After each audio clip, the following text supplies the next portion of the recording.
Good morning. तो कहिए कैसे हो आप सब। वेलकम बैक अगेन बेटा। तो आज हम डिस्कस करने वाले हैं आपके नेक्स्ट 2 क्वेश्चंस ऑफ एक्सरसाइज 7.4। तो आते हैं आपके क्वेश्चन नंबर 5 पे। क्वेश्चन नंबर 5 आपका क्या कह रहा है, ध्यान से देखना। गिवन मेरे को क्या है, जो पी आर साइड है, पी क्यू आर ट्राइंगल के अंदर जो पी आर साइड है वो पी क्यू से क्या है, बड़ी। वो पी क्यू से क्या है, बड़ी। और उसने मेरे को दिया एंगल 1 जो है वो एंगल 2 के इक्वल है। रीजन मैंने नाम दे दिया, this is angle 1, this is angle 2। Reason क्योंकि उसने बोला जो पीएस लाइन है, ये जो पीएस लाइन है ये क्यू पी आर को बाइसेक्ट करे। बाइसेक्ट करना मतलब 2 इक्वल पार्ट में डिवाइड करना, बता चुकी हूँ। बाइसेक्ट करने का मतलब क्या है, 2 इक्वल पार्ट में डिवाइड करना, यानी कि this part is equal to this part. Now we have to prove angle P S R. ध्यान से देखना बेटा, एंगल पी एस आर यानी कि ये वाला एंगल, मान लो दिस इज 3, वो बड़ा है किससे, पी एस क्यू से। किससे बड़ा है, इससे। तो ये मान लो आपका 4, यानी कि मेरे को क्या प्रूव करना है, जो 3 एंगल है वो बड़ा है एंगल 4 से। किससे बड़ा है, एंगल 4 से। तो ध्यान से देखना बेटा, प्रूफ में अगर मैं बात करूं इस ट्राइंगल की और इस ट्राइंगल की, अभी मैं दोनों ट्राइंगल को भूल जाती हूं। मेरे को उसने कंडीशन क्या दी है, in triangle P Q R, पूरी जो बड़े वाली ट्राइंगल है इस ट्राइंगल के अंदर, that P R is greater than P Q. जो ये पी आर है ये इससे बड़ा है। अगर ये बड़ा है तो इसके सामने साइड एंगल कौन सा बन रहा है, क्यू। यानी कि जो एंगल क्यू है वो किससे बड़ा होगा, पी आर से। पी आर के सामने एंगल कौन सा है, एंगल आर, इससे बड़ा होगा। रीजन क्या है, angle opposite to larger side, angle opposite to larger side is larger. जो बड़ा है एंगल लार्जर साइड से वो क्या होगा, बड़ा। उसके सामने जो एंगल है वो बड़ा होगा। अब मेरे को लेकिन प्रूव क्या करना है, ध्यान से देखना बेटा, मेरे को प्रूव करना है दिस और दिस, यानी कि 3 बड़ा है 4 से। 2 अलग अलग ट्रायंगल होगी, एक ये वाली ट्रायंगल, एक ये वाली ट्रायंगल। तो अगर मैं बेटा यहां से इनको सोल्व करूं तो देखो ध्यान से, अगर मैं बात करूं in triangle A S Q, कौन सी ट्रायंगल, ए एस क्यू। अगर ट्रायंगल की बात करूं पी एस क्यू, कौन सी ट्राइंगल, पी एस क्यू। अगर पी एस क्यू ट्राइंगल की बात करूं तो ये ध्यान से ये भूल जाओ, जो ये एंगल 3 है ये एक्सटीरियर एंगल है, बाहर वाला एंगल है। और सबको पता है बेटा बाहर वाला एंगल अपोजिट 2 एंगल्स के सम के इक्वल होता है। अपोजिट 2 एंगल, अब देखो बेटा मैंने ये क्यू यूज किया क्योंकि मेरे को क्यू का पता है, 1 का पता है, मेरे को इसके अलावा कुछ नहीं पता। ये तो मेरे को निकालना है, तो एंगल 3 कैसे निकलेगा, अपोजिट एंगल प्रॉपर्टी से ही निकल सकता, नथिंग एल्स। तो एंगल जो 3 है वो क्या होगा, is equal to sum of these 2 angles. यहां से आ गया angle Q plus angle 1। Angle 3 किसके बराबर आ गया, एंगल Q प्लस एंगल 1 के। यहां से क्या है, exterior angle property, exterior angle property. ठीक है। आप देखो ध्यान से, अगर मैं इस ट्राइंगल की बात करूं PSR, कौन सी ट्राइंगल की, PSR, तो ये वाला एंगल क्या है, अब एक्सटीरियर एंगल। एक्सटीरियर एंगल का मतलब क्या है, एंगल 4। ये किसके इक्वल होगा, अपोजिट 2 एंगल के सम के, यानी कि angle 2 plus angle R, angle 2 plus angle R. अब मेरे को पता है, suppose this is your first equation, angle 1 is equal to angle 2।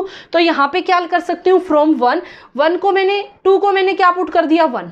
Angle 4 is equal to 1 plus angle R. ये आपकी सेकंड इक्वेशन, ये आपकी थर्ड इक्वेशन। ध्यान से देखना बेटा, सेकंड और थर्ड से, कहां से, फ्रॉम सेकंड एंड थर्ड। अगर मैं सेकंड और थर्ड इक्वेशन की बात करूं, अगर मैं सेकंड और थर्ड इक्वेशन की बात करूं तो एंगल 3 की वैल्यू किसके इक्वल है, Q प्लस 1। अब सेम चीज प्लस कर रही हूं, देखना बेटा, 60 70, एक एंगल बड़ा एक एंगल छोटा, दोनों में 10 क्या कर रही हूं, प्लस। ये बन गया 70, ये बन गया 80। तो जो बड़ा है वो बड़ा ही रहा ना, वो छोटा तो नहीं हुआ ना, जो बड़ा है वो बड़ा ही रहा।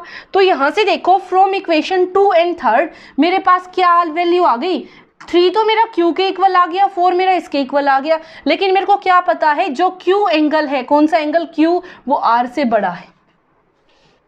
तो जो बड़ा है वो बड़ा ही रहेगा ना, एंगल 3, ये वाला 3 जो ये वाला एंगल है ये बड़ा ही रहेगा। सो इक्वेशन फ्रॉम 2 and 3, यहाँ से मेरे पास क्या आ गया, मान लो ये आपकी इक्वेशन है star, so equation from 2 and 3 and star, मेरे पास क्या आ गया, जो एंगल 3 है वो बड़ा आ गया किससे, एंगल 4 से। यही चीज़ मेरे को प्रूव करनी थी, मैंने आपको एग्जाम्पल दे के बता दिया ये बड़ा कैसे रहा, ठीक है। तो ये था बेटा आपका क्वेश्चन नंबर 5। अब आते हैं क्वेश्चन नंबर 6 पे। क्वेश्चन नंबर 6 आपका क्या कह रहा है, ध्यान से देखना। Show that all line segment, जितने भी लाइन सेगमेंट हैं drawn from a given point not on it the perpendicular line segment is the shortest. तो जो परपेंडिकुलर लाइन सेगमेंट होगा वो छोटा होगा। ध्यान से देखना इसने क्या बोला, दोबारा देख रहे हैं।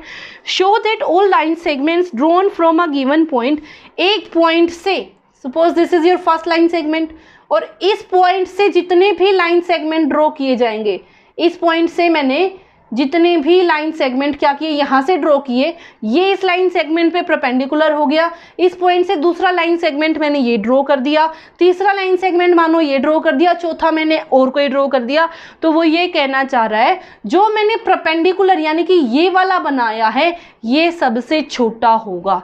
ये क्या होगा, सबसे छोटा। मान लो ये आपके पास है पॉइंट P, ये आपके पास Q, ये आपके पास R, ठीक है।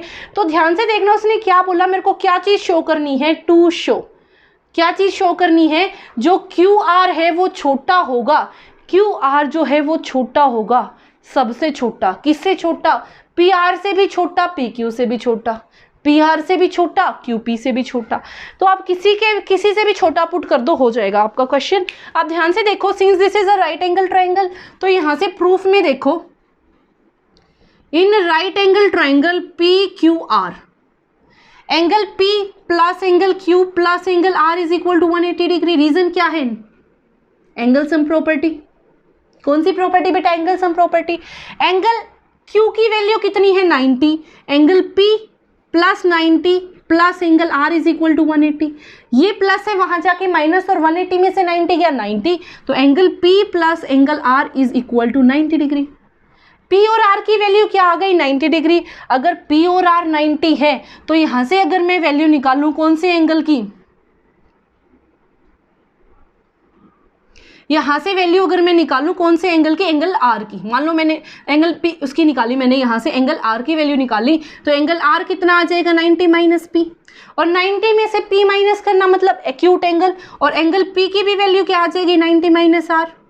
तो इसका मतलब क्या है, so angle R and angle P are acute angles. कैसे एंगल है, एक्यूट एंगल। अगर वो दोनों एक्यूट एंगल है तो वो 90 से छोटे होंगे, क्योंकि 90 क्या है, राइट एंगल। राइट एंगल से छोटे होंगे दोनों एक्यूट एंगल। मेरे को प्रूव क्या करना है, जो QR साइड है वो सबसे छोटी है। अब देखो एंगल Q के सामने मेरी कौन सी साइड है, P। एंगल Q के सामने कौन सी साइड है, P। तो यहां से मेरे पास कंक्लूजन निकला, जो एंगल Q है वो बड़ा है, एंगल Q जो है वो सबसे बड़ा है, ठीक है। एंगल Q किससे बड़ा है, एंगल Q के सामने कौन सी साइड है बेटा, PR। एंगल Q के सामने कौन सी साइड है, PR, ठीक है। मेरे को प्रूव क्या करना है, एंगल P के सामने यानी कि ये वाली साइड QR, तो यहाँ पे क्या लिख लो बेटा, QR, ठीक है। जो ये है एंगल P के सामने कौन सी साइड है, QR, और एंगल P छोटा है किससे, एंगल Q से। तो एंगल Q के सामने साइड जो है वो क्या है, PR। तो PR बड़ी होगी किससे, एंगल R वाले से यानी कि QR से। रीजन क्या है, side opposite to larger angle is larger, ठीक है। तो ये था बेटा आपका question number 5 and 6। I hope it is clear to everyone. If you like it then please share and subscribe. Thank you so much.